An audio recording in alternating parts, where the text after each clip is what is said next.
Kamatay na kinsa may nag-adaat ani in town, oy!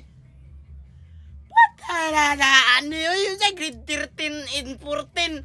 Additional 2 years, kayatan niya! Sakto na tong grade 11 o 12, oy, magbuot bo. Uy, depensa ba, edit ni, tinuod ni.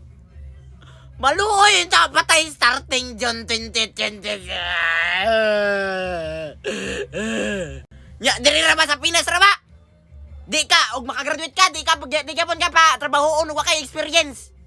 Nya, mag 13, 12, 14 pa mo? Naunsa naman taon ning Pilipinas? Kinsa man tayo nagbuot-buot ani? Pwede naman kitang tangon ng 11, 12, magpuno-puno pag 13, 14. Abi na ba yan ang Pilipinas eh? O sa, schooling everyday na lang me? Schooling everyday? Schooling, sige niyag cutting. Ah! Di bitaw, sakto man, dito man ang eskwela, daghan makatunan, pero ayaw po 13, 14 and daw.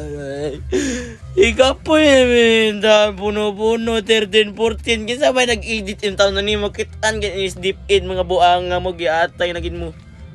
Patay na taan ni, oy.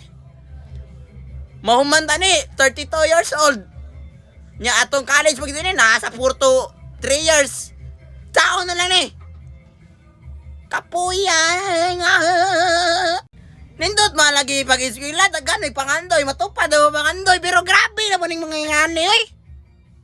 Nibong gani may nga na 11 o 12 pun na 13 14. Ay nga.